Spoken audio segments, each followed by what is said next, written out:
کل میں ایک اہل حدیث عالم تھے, نام لینے میں کوئی, اہل حدیث تو ان کو اپنی فہرست میں نہیں داخل کرتے, مولانا اسحاق صاحب نہیں ہے, مولانا اسحاق صاحب ایک بوڑھے سے عالم تھے جو اس معنی میں اہل حدیث کے وہ کسی فقہ کو فالو نہیں کرتے تھے اور کہتے تھے میں بس قرآن و سنت کو مانتا ہوں, جو بات قرآن و سنت میں ہوگی میں اس پہ فیصلہ کروں گا.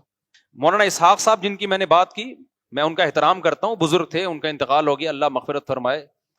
مجھے تو ان کے احترام کے لیے اتنا کافی ہے کہ بوڑھے آدمی تھے, اسلام میں بوڑھوں کا بڑا احترام ہے, میں ان کے خلاف کبھی میں نے اس طرح طنز نہیں کیا کبھی, لیکن ان کے نظریات ٹھیک نہیں تھے. اپنی رائے کو وہ ایسے پیش کرتے تھے جیسے یہی قرآن و سنت, بڑے بڑے ائمہ کا انکار کر دیتے تھے, وہ یہ بالکل ٹھیک نہیں ہے. اچھا, ان کا دعویٰ یہ تھا میں کسی کی تقلید نہیں کرتا, میں صرف قرآن و سنت مانتا ہوں. ان کا ایک کلپ میرے نظر سے گزرا چند دن پہلے, ان سے کسی نے پوچھا کہ مرد اور عورت کی نماز میں کیا فرق ہے, عورت سمٹ کے نماز پڑھے گی مردوں کی طرح؟ انہوں نے کہا سمٹ کے نماز پڑھے گی. اب یہ جواب مجھے ان سے توقع نہیں تھی, اس لیے کہ وہ جو ہمارے سلفی حضرات ہیں وہ تو یہ بات نہیں کرتے. پھر انہوں نے مثالیں دینا شروع کر دیں کہ اس پر تو پوری امت کا اجماع رہا ہے کہ عورت کیسے نماز پڑھتی ہے, سمٹ کے پڑھتی ہے. پھر انہوں نے اہل حدیثوں پہ طنز کرنا شروع کر دیا کہ یہ اہل حدیث بھی پہلے اسی کے قائل تھے کہ عورت سمٹ کے, کہہ رہے ہیں ان لوگوں نے اب نیا فتویٰ نکالا ہے.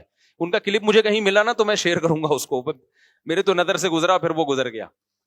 اب وہ بھی کسی کی تقلید نہیں کرتے, وہ کیا کہہ رہے ہیں عورت کیسے نماز پڑھے گی, سمٹ کے نماز پڑھے گی. مولانا اسحاق صاحب جو تھے نا, ان سے کسی نے پوچھا, یہی طلاق کا مسئلہ آ گیا نا, تو کسی خاتون نے پوچھا 3 طلاقیں کتنی ہوتی ہیں؟ انہوں نے کہا کہ بھائی عبداللہ بن عباس وہ کہہ رہے ہیں 3 ایک ہوتی ہے, بخاری مسلم کی حدیث میں آتا ہے کہ نبی کے دور میں 3 ایک ہوتی تھیں, اور حضرت اکرمہ سے منقول ہے. اتنے بڑے بڑے اسلاف کیا غلط بات کریں گے؟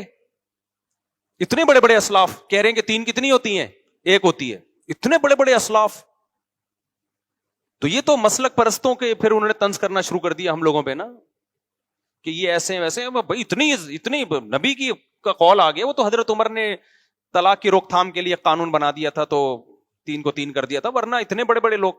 نیچے لوگوں نے کمنٹس کیے ہوئے کہ یہ ہیں قرآن و سنت کے متبعین, یہ ہیں اصل. اور پھر ہم لوگ کو برا بلا کہا ہوا ہے کہ یہ آج کل کے مولوی اپنی دکانیں منجن بیچ رہے ہیں. میں نے کہا یار کتنی بڑی جہالت ہے لوگوں کی کہ جو شخص یوٹیوب پہ جو بھی دعویٰ کر لے, لوگ اس کی دعوے کی تحقیق نہیں کرتے کہ حضرت صحیح کہہ بھی رہے ہیں کہ نہیں کہہ رہے. یہ جو انہوں نے ان ائمہ کی طرف منسوب کر دیا, یہ نسبت بھی ٹھیک ہے یا نہیں ہے؟ فرض کر لو حضرت اکرمہ نے یہ کہا ہے کہ 3 ایک ہوتی ہیں, فرض کر لو عبداللہ بن عباس نے کہا ہے کہ 3 ایک ہوتی ہیں. اب وہ کہہ رہے ہیں کہ اتنے بڑے بڑے لوگوں کو سمجھ میں نہیں آیا اور یہ آج کے مولوی کہہ رہے ہیں 3 ہوتی ہیں. تو میں حضرت آپ سے سوال کروں گا, عبداللہ بن مسعود سے پوچھو تو وہ کہتے ہیں کتنی ہوں گی, 3 ہوں گی. حضرت عمر سے پوچھو 3 کتنی ہوں گی, 3 ہوں گی. حضرت علی سے پوچھو 3 کتنی ہے, 3 ہے. حضرت عثمان سے پوچھو 3 کتنی ہوتی ہیں. ایک ہی وقت کی بات کر رہا ہوں میں, سارے حدیث کی کتابوں میں ان کے فتویٰ موجود ہیں. ابو ہریرہ سے پوچھو 3 کتنی ہوتی ہیں. میں نے اپنی کتاب میں درجنوں صحابہ کے اقوال اور ان کے فتوے نقل کیے ہیں, سب نے اکٹھی 3 کو کتنی کہا ہے, 3 ہوتی ہیں. بخاری کی حدیث ہے, نبی کی مجلس میں اکٹھی 3 طلاقیں دی گئی ہیں, نبی نے ان کو 3 قرار دیا ہے نبی کی مجلس میں, موجودگی میں. تو ایسے اسٹائل میں تو میں بھی کلپ بنا کے ڈال سکتا ہوں. تو آپ کو یہ اتنے بڑے لوگ سمجھ میں نہیں آ رہے اور 2 صحابہ سمجھ میں آ رہے ہیں, عبداللہ بن عباس اور اکرمہ. حالانکہ انہوں نے بھی نہیں کہا یہ کہ 3 کتنی ہوتی ہیں, 1 ہوتی ہیں. انہوں نے بھی نہیں کہا یہ, ان کی طرف نسبت بھی آپ نے غلط کر دی ہے. عبداللہ بن عباس سے بے غبار سند کے ساتھ, بالکل صحیح سند کے ساتھ بے غبار فتویٰ ابو داؤد میں موجود ہے, جس کی سند بخاری مسلم کی شرط پر ہے کہ ان کی مجلس میں ایک شخص 3 طلاقیں دے کے آیا. آپ نے فرمایا تم حماقت کا ارتکاب کرتے ہو اور پھر میرے پاس آ کے چیختے ہو کہ گویا میں حلال کروں گا. فرمایا تو حماقت کا مرتکب ہوا ہے, تیری بیوی تجھ سے جدا ہو گئی, حرام ہو گئی تجھ پہ. اور پھر قرآن کی آیت دلیل میں پڑی ہے کہ جو اللہ سے ڈرتا ہے اس کے لیے اللہ مصیبت سے نکلنے کا راستہ رکھتا ہے, جو اللہ سے نہیں ڈرتا اس کے لیے مصیبت سے نکلنے کا راستہ نہیں ہے.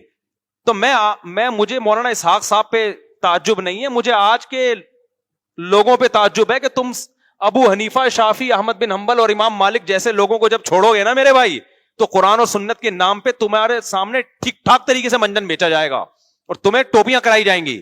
تمہیں کیا پتا عبداللہ بن عباس نے سچی مچی میں کیا کہا ہے, وہ تو ہم سے پوچھو گے تو پتا چلے گا نا, لیکن پوچھتے بھی نہیں ہے. میرا جب کوئی کلپ آتا ہے تو کتنے لوگوں نے کمنٹس کیے ہوتے ہیں بھائی یہ تو حنفی ہے, یہ تو حنفیت کا منجن بیچے گا.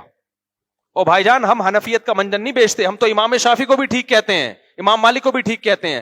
اگر ہم منجن بیچنے والے ہوتے ہیں ہم کہتے ہیں صرف ہم ہی ٹھیک ہیں باقی سب جہنم میں جائیں گے. منجن وہ لوگ بیچ رہے ہیں جو کہتے ہیں میں ٹھیک ہوں باقی سارے کیا ہیں, غلط ہیں, اور آپ کو ان مجتہدین سے ہٹا رہے ہیں.